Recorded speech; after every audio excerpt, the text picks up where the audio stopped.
Intinya kalau RUU KUHP disahkan, polisi jadi bisa lakukan ini ke kamu tanpa izin hakim. Yang pertama, diam-diam menyadap, merekam dan mengutak-atik alat komunikasi digitalmu tanpa batasan soal penyadapan sama sekali. Kami perlu klarifikasi ya, bahwa menurut pasal 135 ayat 2 KUHP yang baru, hal ihwal penyadapan itu tidak diatur sama sekali dalam KUHP, tapi akan kita atur di undang-undang tersendiri yang membahas soal penyadapan. Sejauh ini kalau dari pembicaraan lintas fraksi di Komisi 3, hampir semua fraksi, bahkan semua fraksi menginginkan penyadapan itu nanti diatur secara sangat hati-hati dan harus dengan izin ketua pengadilan. Yang kedua, hoax yang kedua disebut polisi bisa membekukan sepihak tabungan dan semua rekening online-mu. Kami perlu sampaikan bahwa menurut pasal 139 ayat 2 KUHP baru yang insya Allah ini akan kita sahkan, semua bentuk pemblokiran tabungan, kemudian data di drive dan lain sebagainya harus dilakukan dengan izin hakim, ketua pengadilan. Yang ketiga, hoaxnya disebutkan polisi bisa mengambil HP, laptop dan data elektronikmu. Menurut pasal 44 KUHP baru yang akan kita sahkan ya, bahwa semua bentuk penyitaan itu harus dengan izin ketua pengadilan negeri. Jadi tidak benar. Lalu hoax yang keempat adalah polisi bisa menangkap, melarang, meninggalkan tempat, menggeledah, bahkan melakukan penahanan tanpa konfirmasi tindak pidana. Hal ini juga tidak benar ya, bahwa menurut pasal 93 dan pasal 99 KUHP baru, penangkapan, penahanan, penggeledahan harus dilakukan dengan sangat hati-hati dan berdasarkan minimal 2 alat bukti ya. Sementara penahanan nanti kita jelaskan diatur lebih rinci. Oke. Ya, baik, kita akan lanjutkan ya. Pertama-tama kita panjatkan puji syukur kehadirat Allah Subhanahu wa taala karena atas perkenannya kita bisa menghadiri rapat yang teramat penting ini ya. Rapat seperti ini mungkin bisa terlaksana pengesahan KUHP itu 40 tahun sekali. Mengingat KUHP yang ada sekarang itu telah berusia 44 tahun. Ya.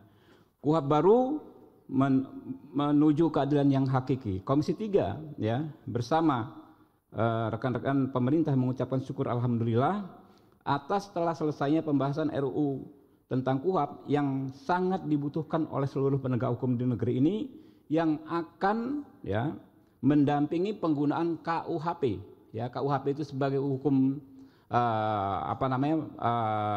material harus dilengkapi dengan hukum operasionalnya yaitu KUHP dan akan sama-sama berlaku 2 Januari 2026.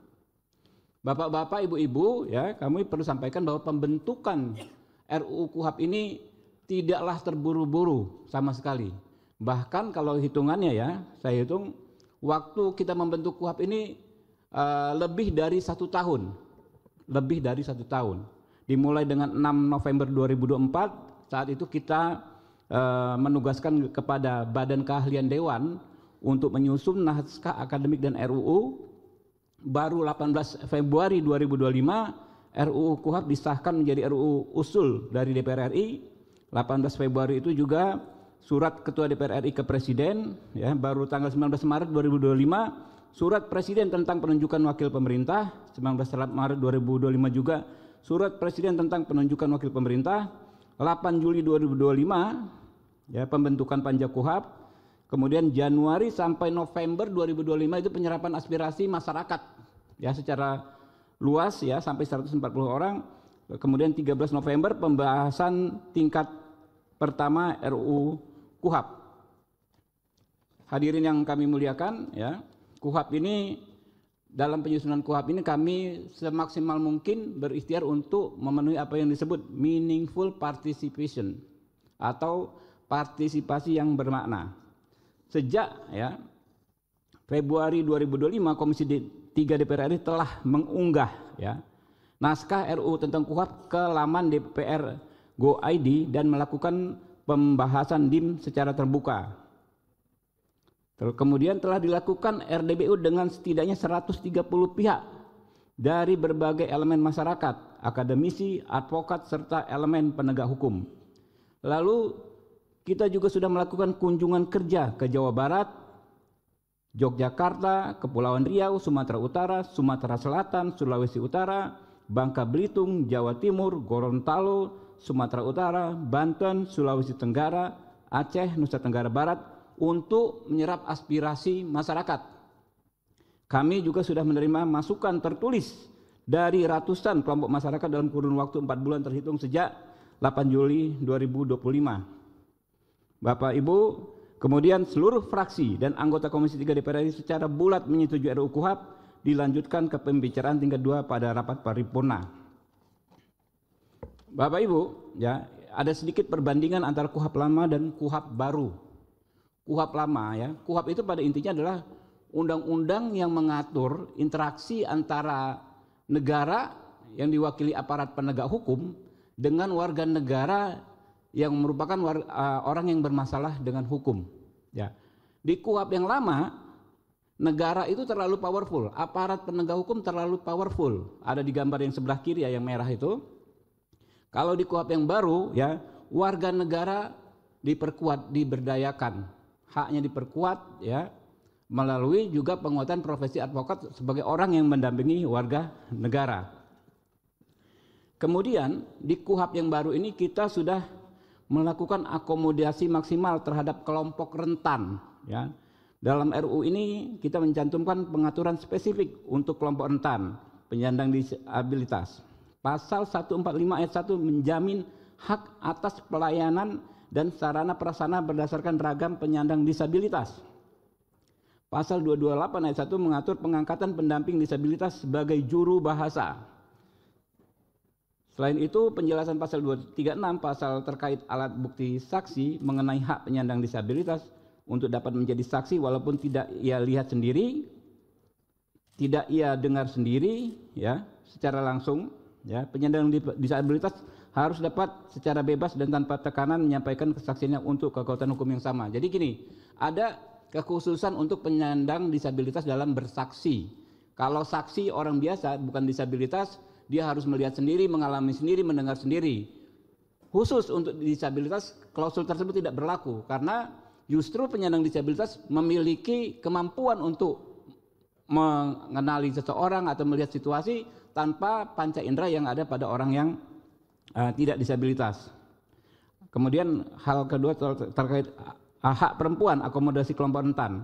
Hak perempuan diatur di pasal 147 ayat 2 yang menjamin hak untuk mendapatkan perlakuan yang bebas dari sikap merendahkan, menyalahkan dan mengintimidasi, serta hak untuk mendapatkan pendampingan dan pertimbangan spesifik berbasis kerentanan dan kebutuhan gender. Hak lanjut usia, ya, hak lanjut usia juga diatur, bukan hanya hak kelompok rentan yang di KUHP lama nggak diatur, bukan hanya hak perempuan yang di KUHP lama nggak diatur. Hak lansia di KUHP lama nggak ada, di KUHP baru diatur. Ya. Hak lansia pasal 148 ayat 2 menjamin hak atas pelayanan, sarana dan prasarana khusus. Selain itu terhadap kewajiban khusus bagi penegak hukum untuk melakukan asesmen sesuai dengan masukan masyarakat.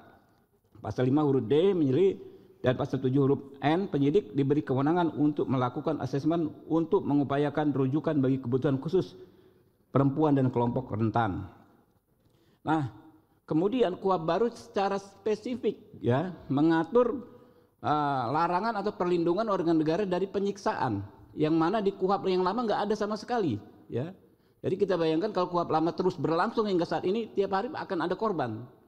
Makanya di KUHP baru disebut pasal 143 huruf M hak saksi, pasal 144 huruf Y hak korban secara tegas menjamin hak bebas dari penyiksaan, intimidasi, perbuatan tidak manusiawi yang merendahkan harkat dan martabat manusia selama proses hukum. Ini diusulkan dari Universitas Indonesia melalui saudara Taufik Basari.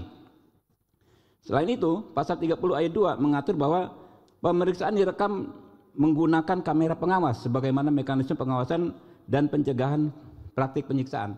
Jadi dalam pemeriksaan menurut KUHP baru itu harus ada kamera pengawas. Jadi ini sangat memperkecil ruang terjadinya penyiksaan dan intimidasi. Sesuatu yang tidak benar kita suarakan. Ya bagaimana semua terangin dia sedungu ini? Ini manusia pecundang yang sangat merugikan bangsa kita ini. Saatnya Jadi member eksklusif di channel YouTube Official iNews. Tantang lagi para nama sumpah di atas Al-Quran. Dia pengen masuk TV. Konten-konten premium yang tidak tayang di TV.